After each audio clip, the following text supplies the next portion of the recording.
we're here having a conversation on collective efficacy. And as I do with these webinars, I want to introduce you to why we're talking about the topic. And also it should frame a little bit of the questions that we're asking. So those who have been tuning in to our webinars may have tuned into the last one. And the last one was education in times of confrontation. Now, even though these are global webinars, and I know we do have a lot of people from Australia tuning into this one, the environments that educators have found themselves in this year, especially in the US, have been rather confrontational. And so the topic that we talked about last month with Andy Hargraves, and we also had Lacey Jacobs, who is our BTS head of diversity, equity and inclusion. And we also had Errol St. Clair Smith, who is the executive director of the BAM radio network. The idea was to talk about, even though we want to try and find collaboration and work together, how do we do it during these difficult times?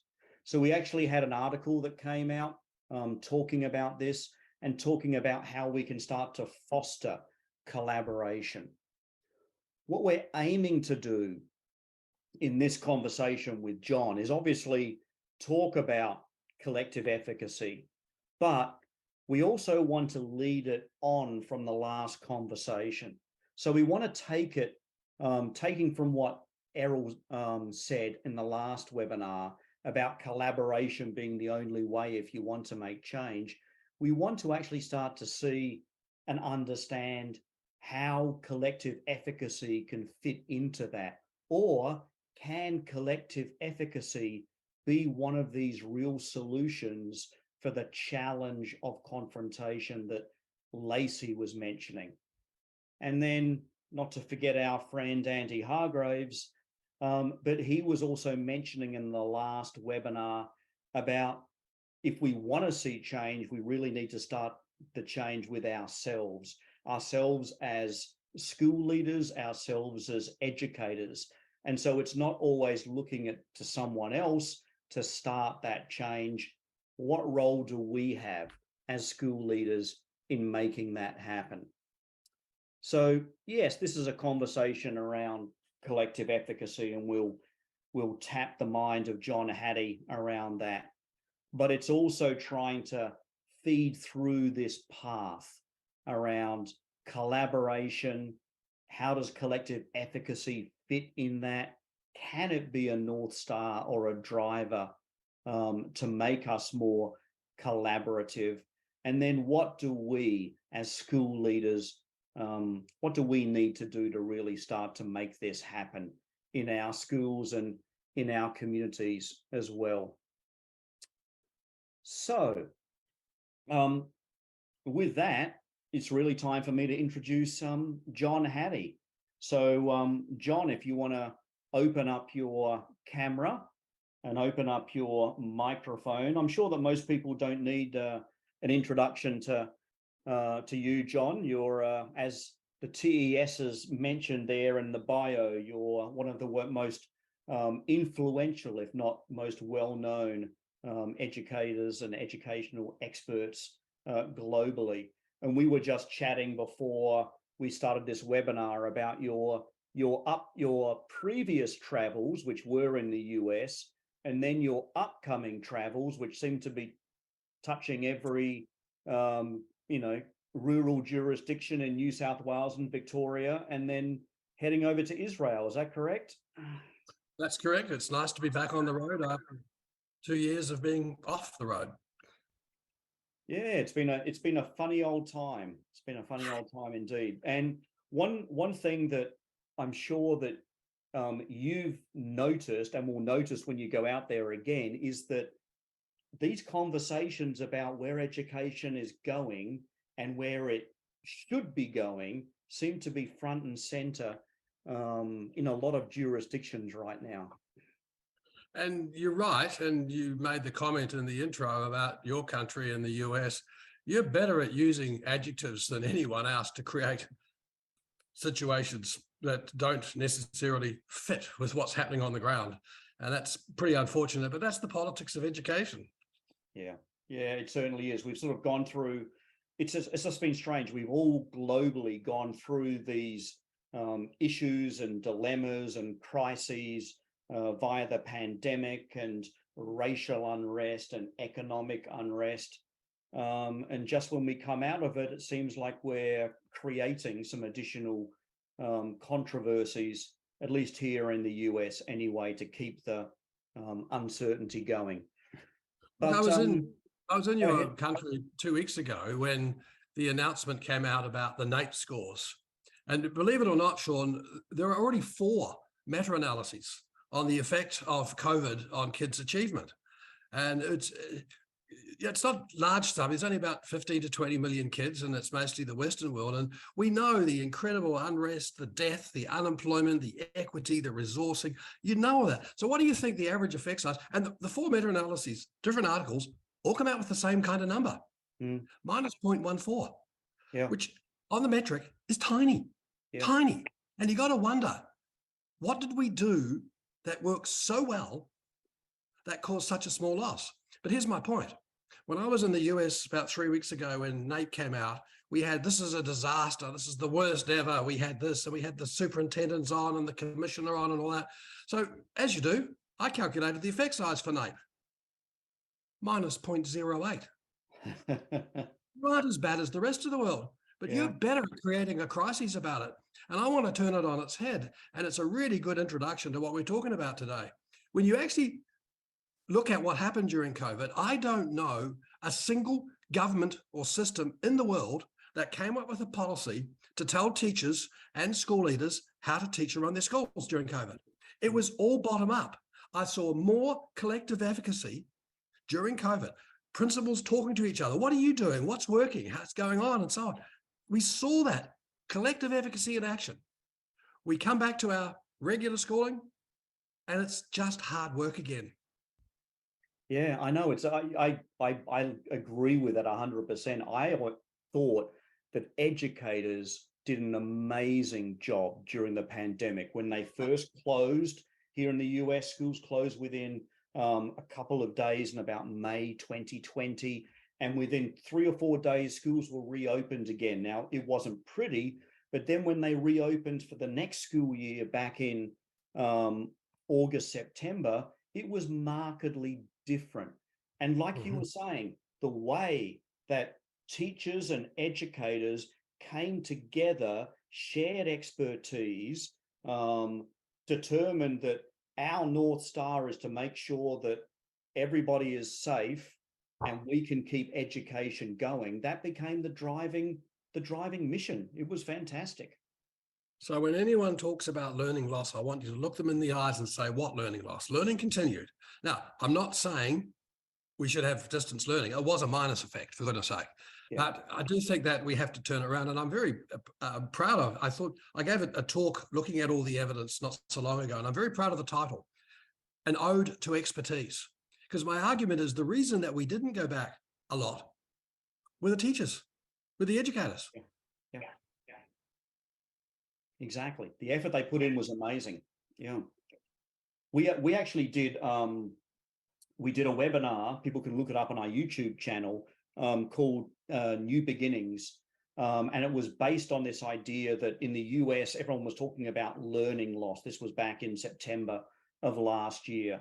And we had Michael Fullen on, and we had some other speakers on as well. And the basic summary was, yes, there may have been some learning loss in the academic content areas and some of the schools, but there has been huge gains, not only from the teachers and the school leaders you were just mentioning, but from the students themselves in terms of their resilience, in terms of their creativity, in terms of their agency, taking control of their own learning, in terms of their problem solving and working together. The problem is that we don't have the metrics or the systems in place, large scale, to actually say, yes, we may have dipped in these areas, but we really grew in these areas, and that shone a bright light on it. Oh, so fascinating. Anyway, let's talk about collective teacher efficacy. And I don't want to embarrass you, but I'm going to play about a 20-second video of yourself just to lead into this, because you've talked about collective efficacy as being the new number one. But you also then go on, and we don't show all of the video, we just introduce it. We then go on to you saying, it's great, but, and so I want to hear from the real live John Hattie in a minute about what some of those buts are.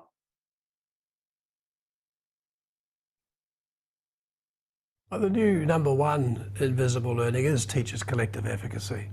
And on the one hand, that's exciting because it confirms the story. On the other hand, it's a bit of an unfortunate title.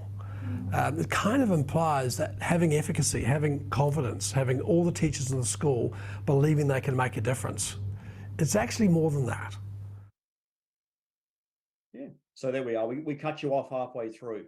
So I want to hear the real John Hattie talk about this. So if you can explain to us what's key about collective efficacy and purpose and unity of people coming together.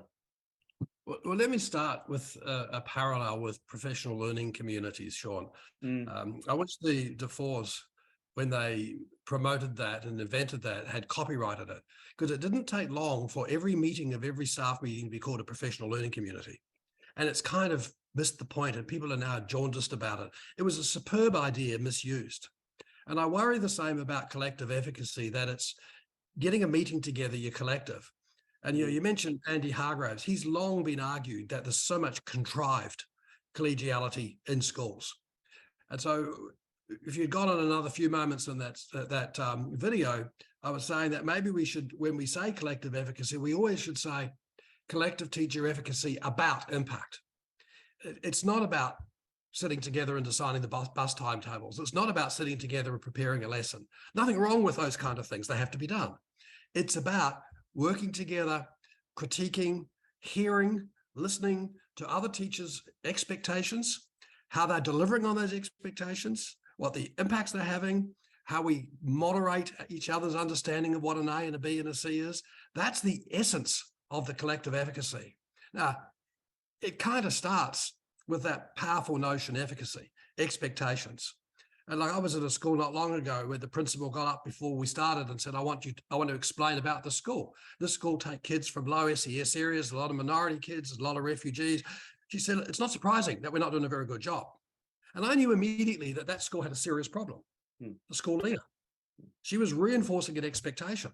Now, I'm not Pollyanna to say that it's not difficult, but one of the things I know about teachers is they're very good at dealing with difficult problems. That's why they're in the business. So why do we reinforce? And as Christine Ruby Davies has shown, is that if you have those low expectations, it translates to how you run your class. You're dramatically different from high expectation teachers. And if you don't think the kids can't pick it up, oh, you've got to be off your rocker. It's a very, very powerful notion. But that collective part is the hard part. Sean, I've been working on this topic now about 7 or 8 years, and I still admit it's the toughest one. It's the right question, but it's there is no, if you're going to ask me for the 5 silver bullets, I kind of don't have them. What we did about 5 years ago is we were struggling to introduce it. We're trialing lots of things. We had some successes, we had some failures. So I said to the team, look, why don't we take a moment and change the question from collective teacher efficacy to collective student efficacy. And we actually safer to work on that for a while. And that really opened the door to us.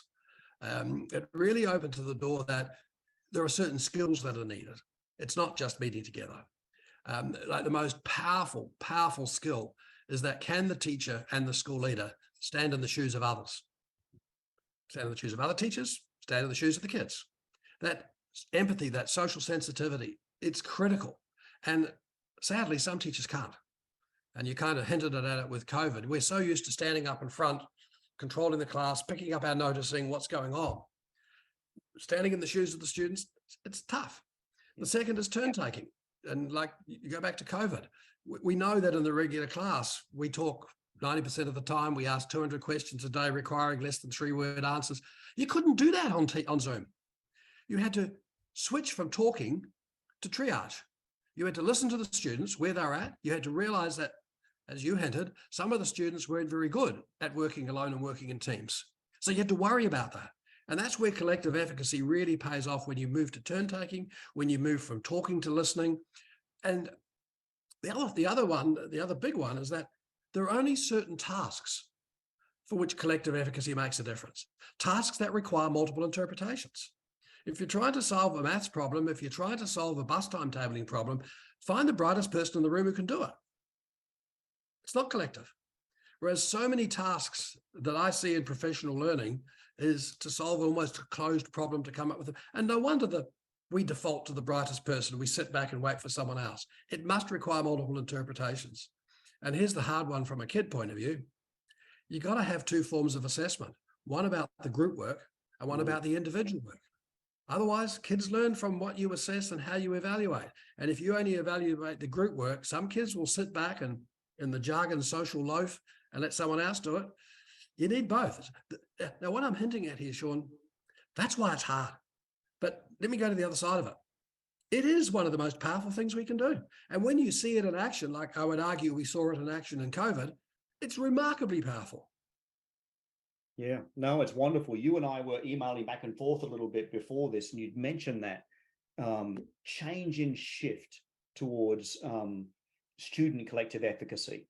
And is it, do you think it's how much does just that mindset shift of you are doing it not for yourself, or this is not how you collaborate with someone else, but putting the onus of the outcome on the child, how much of that mindset shift do you think plays into the making that successful?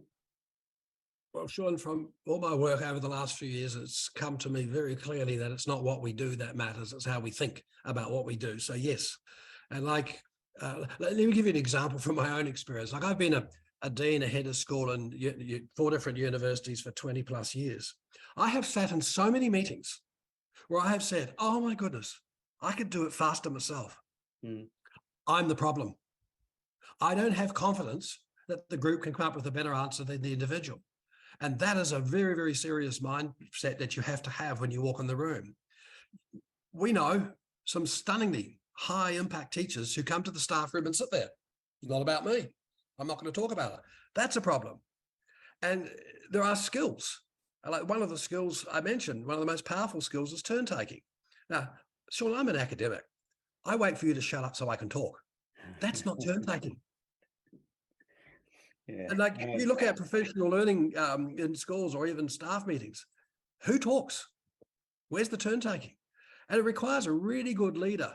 And like, we're running these roundtables at the moment across New South Wales here in Australia. And one of our mandates is everybody has to have a turn to talk. It must be safe for everyone to talk. It's not easy. Some people are so immune to coming to meetings and sitting there and watching. I want to hear them thinking.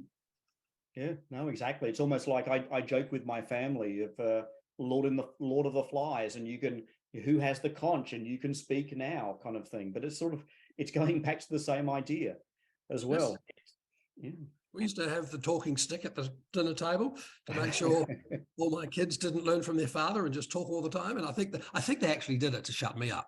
Oh, I think so as well. And I'm not saying that my household is like the island on Lord of the Flies. That's not the analogy I'm making, but I'm just the passing of the conch. Oh, your kids like Vegemite. It must be a great table.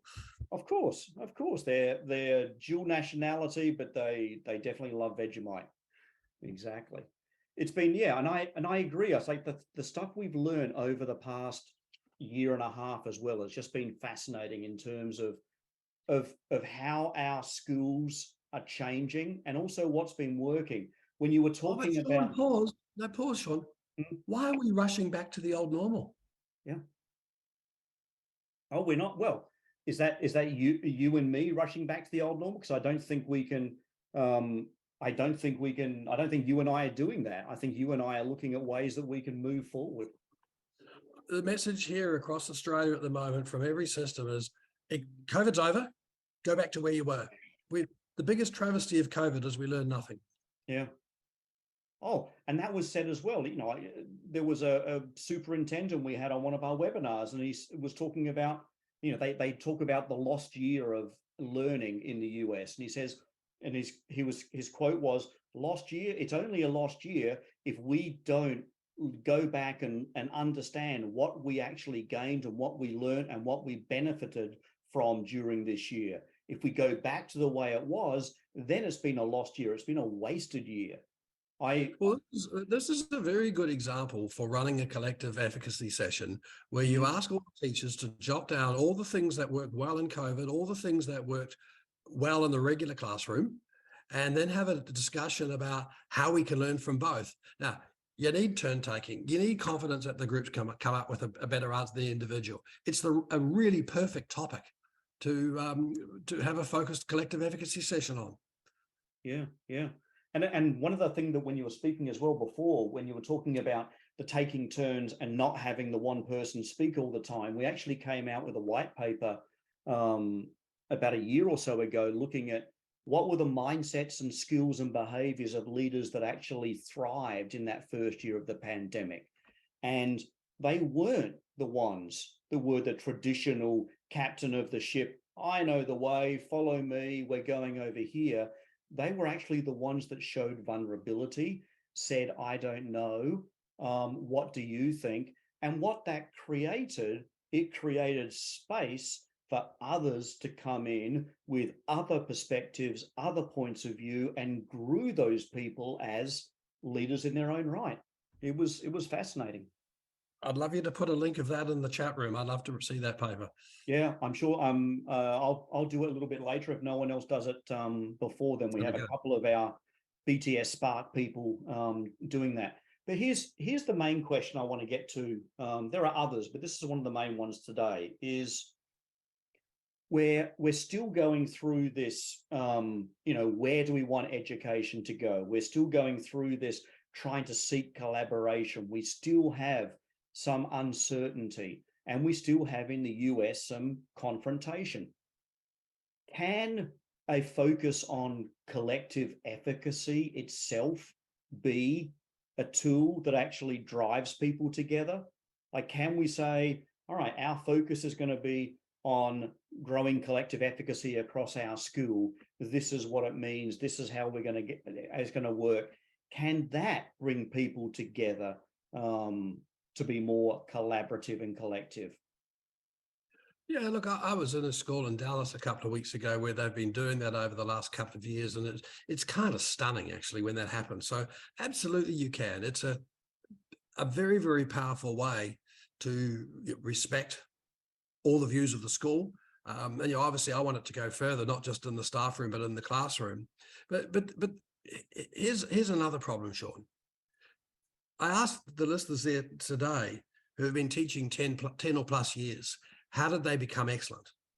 And sadly, the answer is they did it themselves. We've had a profession that's been full of independent contractors because of the way the system works. Now, here's the bad and the good news. In Australia, the average age of starting teacher education is now 26. The average age of starting in a classroom is now 30. It's a second or third profession. All those people have come through as social media kids and teenagers. They want a collaborative profession. They don't want to wait 10 years and do it themselves. So we're facing a bit of a crisis at the moment that the future generation coming through want to be collaborative. And Sean, if we're not, they're not going to stay. And we know about the supply problems in your country and mine. And I don't think it's a supply problem. I think it's an attraction and retention problem. So this is a really good time to say, as a profession, we need to move to the collective. But many of those teachers, 10, 15, 20 years in the system, don't want to. They haven't experienced it. They haven't found good news from it. It hasn't been a pleasant experience. And so we've got it comes back to school leadership, comes back to superintendents. We really do need a way of doing this. We do need a massive focus on helping principals do it, because as we've heard, it ain't easy. It's not easy. But if you look at the evidence of when it is in place, it's dramatic. Every kid in the school makes more than a year's gain for a year's input. That's impressive. It can and it does happen. You get kids wanting to come to school to learn, as opposed to what they found after COVID. The majority of kids by a long way wanted to come to school be with their friends. Yeah. Well, that's okay, but that's not what we're there for. We're not a social club. It's more than that. And so when you look at all the evidence, this collective efficacy part, now, here's the point I want to make, and it's a matter of when you do it and when you don't do it. It's not the be all everything. And I call this the Kenny Rogers phenomena. You got to know when to hold them, you got to know when to play them. And so there's a right time for collective efficacy and there's a wrong time. Like, as I said before, if it's about the bus timetables, this is about solving a problem. That's not the time. So it's not the answer that pervades the whole school. And the skill of the leader is knowing when to run a session with collective efficacy, when not to. And I think that's been one of the problems of it. And it's seen, like many things in school, as the sort of the next religious fad messiah that's coming in. We're going to be collective efficacy. And I'd say, no, Paul, when? I think Kenny Rogers. It comes down to what you keep on touching on is being that classroom teacher. It's the art of teaching. It's knowing when to tap into the student's interest, when to clamp down, when to do this, when to do that. The art of teaching is important. It's not just closing the door and then regurgitating what they're meant to be learning. Similarly, I'm not bad at searching literature. When I asked the question a couple of years ago, where's the evidence about when you should switch from focusing on the content and the facts to looking at the relationships and the inquiry, I'm struggling to find any articles ever. Yeah. And it's one of the most key questions.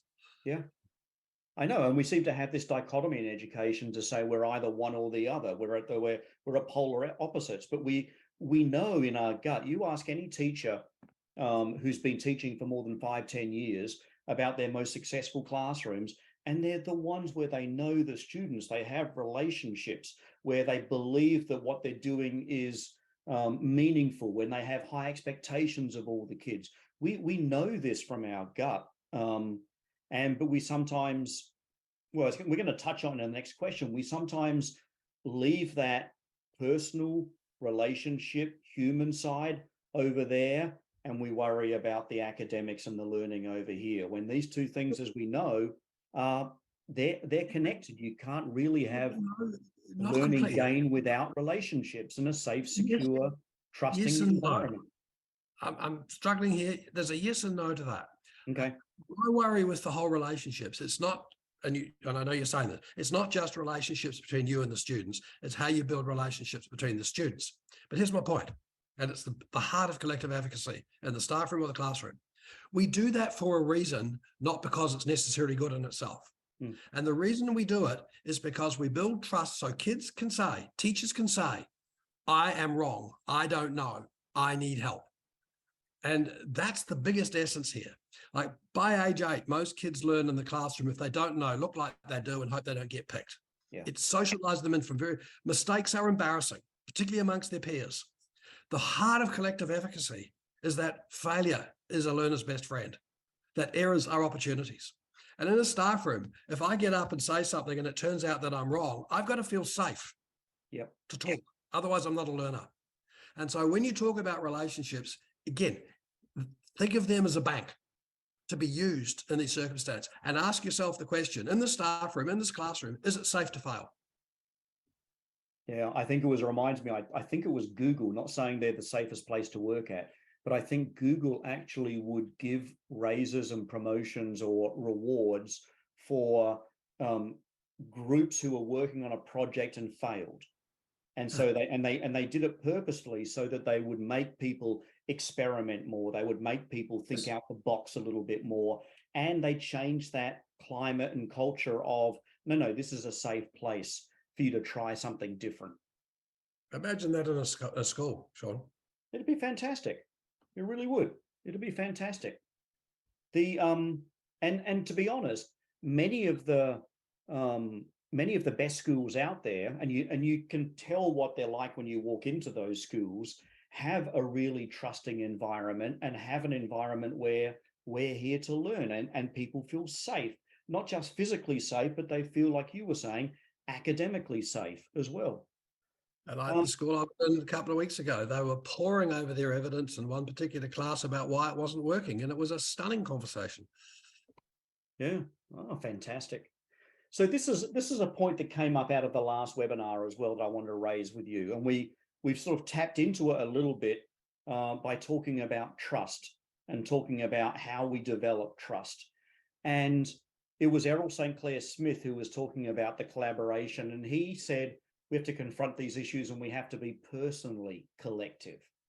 And then Lacey talked about the ways that you need to show respect and dignity to people, especially people that you may not be seeing eye to eye with. So the question I want to pose to you is, do we need to be personally collective, which means me telling you things about myself, telling you things about me as a person? Or is it enough as we start to develop this collective efficacy for us to be focused only on the professionally collective? And then the last sentence, Sean. Yeah, about trust. I remember having a dinner with Vivian Robinson about 5 or 6 years ago, and she's a good friend. And if you know Vivian, she's pretty direct, unbelievably smart.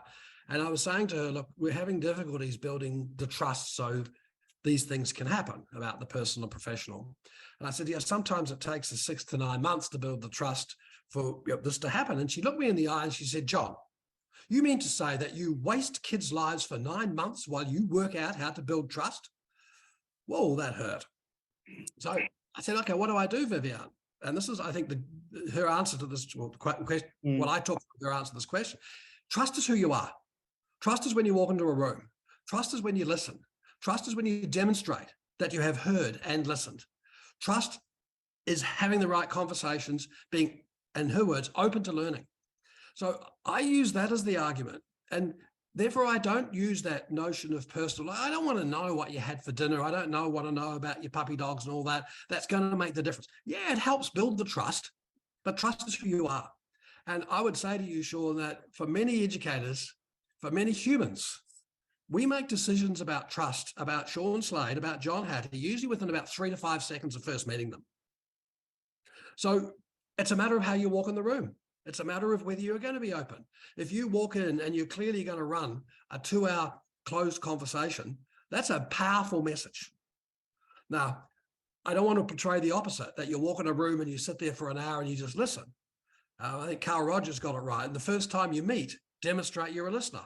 But there comes a point where you're a talker as well. And it's the Kenny Rogers argument. There's a process of when.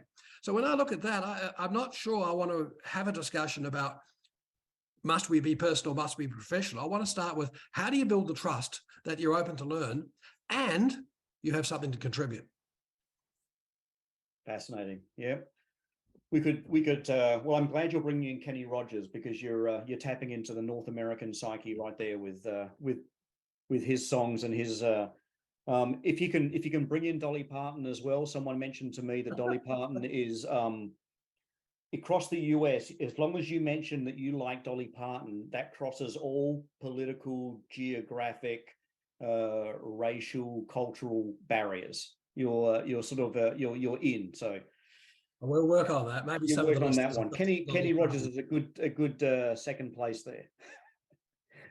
All right, we have one last question, and then I'm going to turn it over to. I'm going to introduce Marie after this, and then we're going to tap into some questions from the audience because I'm sure we already have a couple that have come in, and we're going to have some more as well. But I'm going to tap into what Andy was talking about, and also what you and your colleagues were writing about as well in terms of the influence of the principle. And so the questions really become about what do we need to start doing ourselves? And you've hinted at this a little bit in the last question. It's how you enter the room. It's how you start conversations and relationships. But what would you recommend as to the individual school leaders who are tuning into this, of things that they can start to do as an individual around collective efficacy? Well, you're right. It's the article we wrote. I should note Fiona Rowles here. She did the meta-analysis on collective efficacy, and for a while she was the most cited unpublished person in the world. And it took us about 4 years to find her. She had moved out of education back to her home and nursing. And so I said to her, you got to publish this and you got to take, and she was a bit reluctant, but you can see she finally agreed. So I take my hat off to her for opening my eyes to this, even though I should note, to do a meta-analysis, there have to be previous studies. So it's been around a long time. But coming to the heart of what you're saying is that the biggest power you do have as a principal is the narrative you have in your school. And I want that narrative to be about how we can look at our expectations, how we can make sure that we are there for all kids. How do we know that every kid in the school feels invited and wants to come back to school to learn the stuff we do? How we can make sure that our teachers are listened to and there is a safe environment for them to grow. Can they bring along problem kids? Can they bring along problem situations? And talk about this. And I want to also note for many of our younger teachers, and absolutely for our students during COVID, using social media was an incredible, powerful way for talking about what you don't know. Kids will talk about what they don't know and don't understand on social media that they won't say to you, even if you're standing beside them. Yeah. Now, in the staff room, we've got a mix in terms of social media, but I come back to the bigger question. As a school leader, I would love you to pick a right topic, to pick a right time.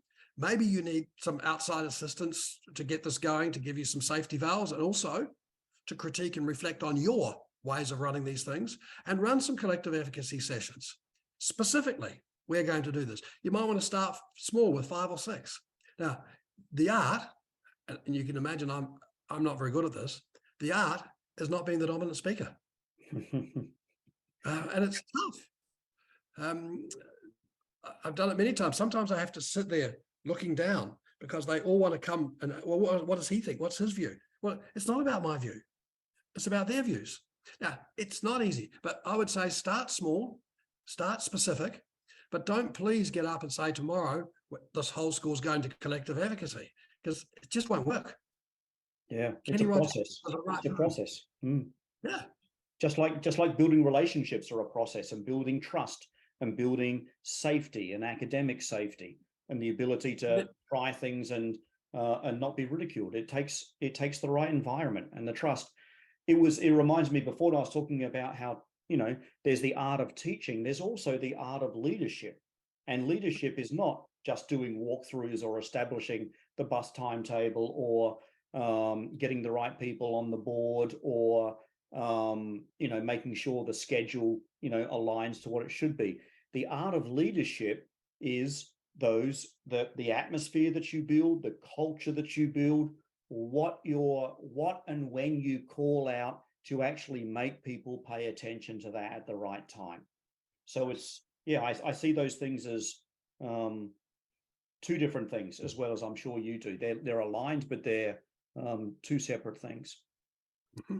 What I want to do now is, and we have apologies to our North American contingent, because we do have majority Australian, not only speakers on this webinar, but also audience members as well. So we're going to take the opportunity to introduce Marie Najim, who is our new Australian BTS Spark Director.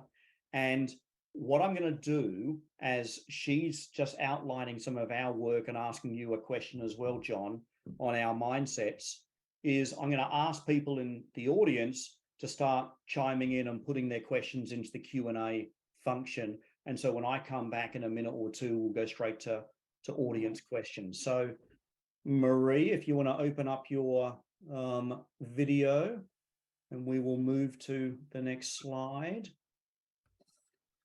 And Thank you, Sean. And I'll chime out for a minute. Thank you, Sean and John, for quite a number of, statements and thoughts for us to take in. It's been an incredible time these last so many years. Collective efficacy seen in the quick response, and educators were leaders in this move, but now to keep it moving forward, as you say, not to go back. The reminder to stand in the shoes of students, that is actually standing tall at the moment, call for every decision that we make. And referring to efficacy in the classrooms and staff rooms, I think where trust, safety, and being allowed to fail and see those opportunities is a forever continuing, I think, area for us to work with. I agree with you on the attraction and retention of teachers. I don't see it as an undersupply. I definitely see that as an echo in Australia at the current time. Your work, though, about student collective efficacy, teacher collective efficacy, can have a major impact on student self-belief and attitude and behaviour. And I'd like to share some insights that we have at BTS Spark from coaching over 17,000 school leaders and developing on the back of that work a curriculum of the mindsets that you can see there on the screen that we know are really critical to underpinning effective school leadership, very much greatly aligned to your Mind Frames work. We've identified 4 leadership domains that are really important for school leaders. Of course, the ones that you referred to earlier, relational mindsets, in the terms of getting buy-in, engaging others, building trust and safety, creating those safe places, not just for teachers, but for students and in relating to one another. And I guess it's that overall culture. There's a self-efficacy in the B leadership mindsets. How do you show up every day and be at your best? There's the think mindset in terms of how you can lead school improvement and think outside of the box and keep moving forward. Then the inspire mindsets around motivating yourself and others and creating shared purpose. There are many mindsets, but from today's discussion, it's more useful to focus on the mindsets that underpin collective efficacy. And we've identified 8 of those. When you talk about collective efficacy, of course, collaboration and team working are critically important. We also know what can get in the way are some of these more challenging folk, I guess, in schools, those that seem more resistant and defensive, not interested in change, and how you engage those people. And we know that with our work through coaching school leaders, that this is a challenge for many school leaders. We also know that collective efficacy involves self-efficacy.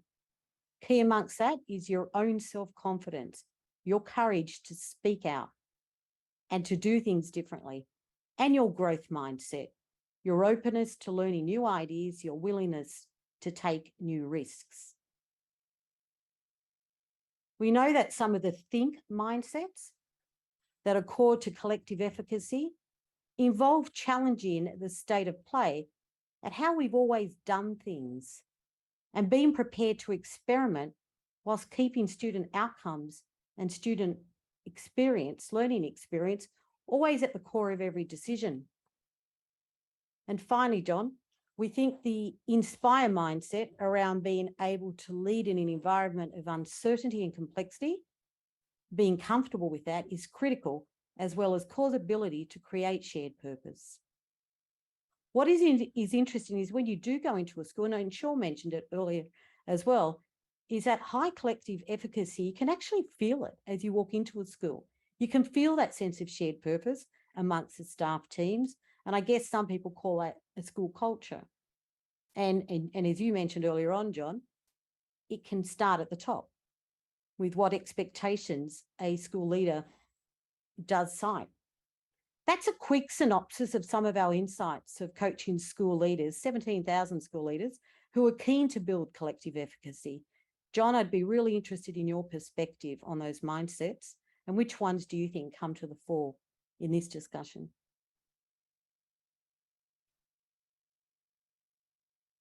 Well, Marie, as you headed out and said, I'm very dedicated to the 9 of mindsets, and the one that's the toughest to change and the one that's the lowest is teachers believing that they are change agents. They are so nice.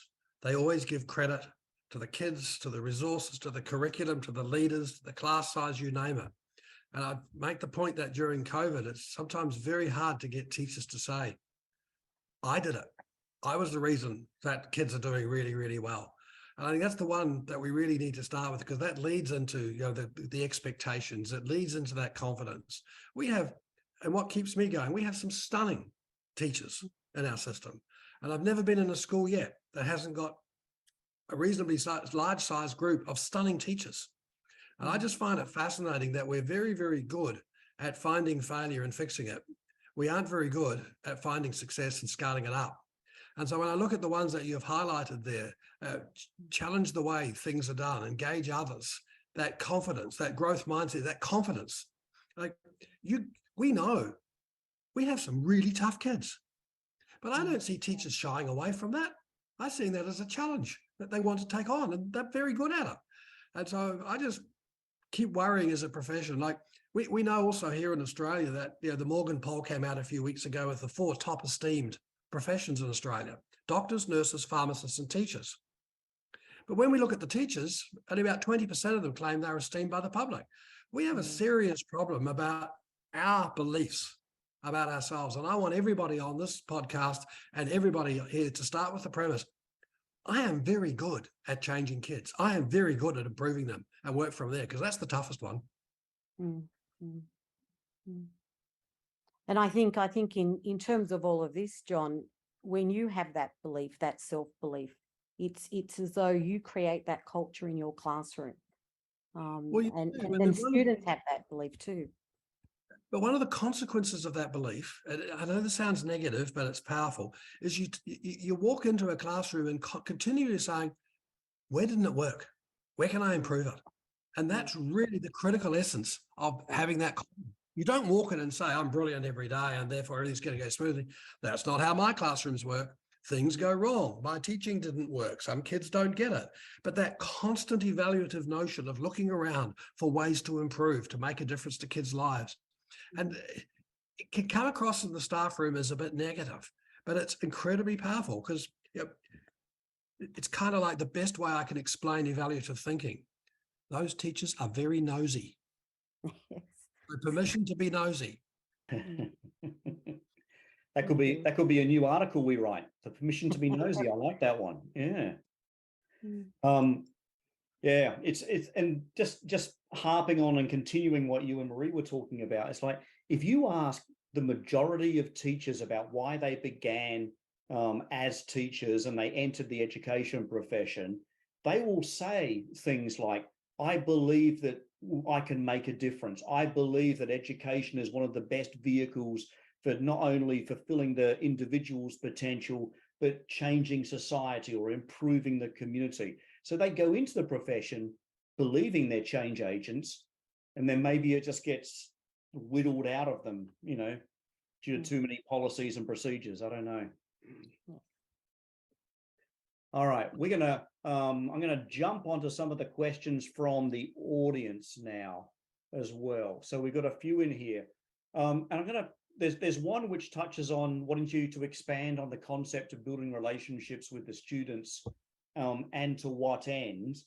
And then I'm going to added on to that, if you can answer it, is how do you build trust if trust has been lost at the first instance? So these two questions are around sort of, the relationship building. Well, I'm assuming that you've been a principal in the school and you're not brand new. So you want to say, how do you do? Help me here, Sean. You've got two questions in there. Which one would you? All right, let's go. We'll go for that. I tried to link them together and I've confused you. So there we are. I've confused everyone probably. So the first one, all right, the first one is basically, can you expand on the concept of building relationships with the students, and to what end, to what purpose? So yeah. It's that notion of building relationships between you and the student, building relationships with the students, so that the students are welcoming mistakes. They're not embarrassing others when they say, oh, you're stupid, you don't get it, stop interrupting the teacher's flow, all that kind of stuff. Building that relationship between students. And the phrase we like to use is, how do you get the students to see themselves as their own teachers? And when they become their own teachers, they're much more receptive to listening to other people. They're much more receptive to finding out and using other people to find out. They're much more receptive to admitting what they don't know. And so that's the climate that we want to have in the classroom, that students are their own teachers.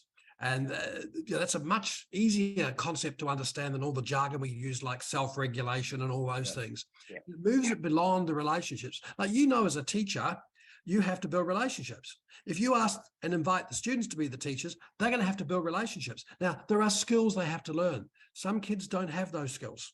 You're going to have to teach them how to be their own teacher. And it's kind of like reacting to perhaps another question, and that's where I was getting confused, is like one of the things that we invented during lockdown was Teach Back Tuesdays. So every Tuesday, the kids had to teach back what they've been learning during the past week to another student, to a group of students, to their parent or to a teacher. Now, that was incredibly powerful. It changed the whole dynamic of the classroom to make the kids much more receptive, much more collaborative, much more collective. And it was, I have to warn you, Sean, it's scary. Some of the kids speak a week learning how to do it, and they learned the wrong stuff and they taught the wrong stuff. Now, if you don't know that as a teacher, they go on believing it's wrong. And so we don't have that opportunity to hear kids. So sometimes, you do have to intervene. But the point I'm making is if those students weren't learning the skills of how to be a teacher, how to work with others, they're going to continue on believing all the stuff they learned is wrong, and it's wrong. So I think it's a very powerful to move beyond relationships, as Trish is asking for, is to the end point and seeing the effect of those relationships. Like, here's another test I would use if I came into Trish's class. I'd ask the students, what do they do when they don't know what to do? Now, if they're like most kids I've ever asked that question to, they all give the same answer. I put my hand up and ask the teacher. Watch them. No, they don't. The only kids who put their hand up are the kids who know or think they know. So what does it mean to be a failure in that classroom? And I want kids to say, it's wonderful. I go in the learning pit. This is where I really learn. And that happens, but not nearly enough. And it should be about learning how to learn, and it should be about them being the owners of their own learning as well. That's what we're trying to do. That's what we're trying to seek. No, I pause there. You're going to pause there? All right, come on. Learning that they're not. I'm not. You're not. If I'm the owner of my own learning, I'm going to keep learning that which I know. It's learning what I don't know, and that's where the teacher comes in. Now, it's a fine line. It's like student control over learning. It has a zero effect because you don't know what you don't know. You need an expert. That Vygotsky notion of you need to go to the next step with the help of an expert. That's why we use the notion of becoming your own teacher. Like, as a teacher, when you are asked to teach something about ancient Rome or filtration and you don't know, you learn. You go and get help. You know how to seek help. That's the skills we have to teach the kids, to know what to do and know what to do. No, I agree 100% about that. It's like, well, when I talk to my own kids about even things about why do we have education or why are you learning this, they often don't come up with remarkable answers, and they often regurgitate what they've been told. And so they need somebody, they're regurgitating what somebody else has told them. When I talk about them or the learners owning their own learning, I don't see that as an individual activity. I see that as a collective activity. I see it as in conjunction with the teacher, in conjunction with their peers as well, I imagine. Yeah, and I look at Carly's question in the Q&A and say, start small, Carly, start small. Come up with a really critical problem that you have for which you need multiple interpretations.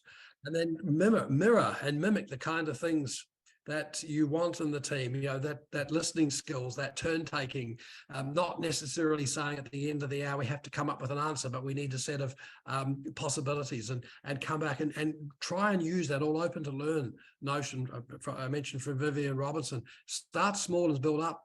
That's the way to start it. Wonderful. Yeah.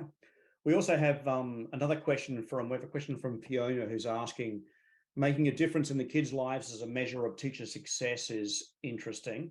Often teacher qualities are not measured by their learning relationships with students by school leaders and educational systems. How do we value what we measure? So how do we, it's a bigger question of how do we start to change our accountability systems, and how do we start to change what's important that students are learning?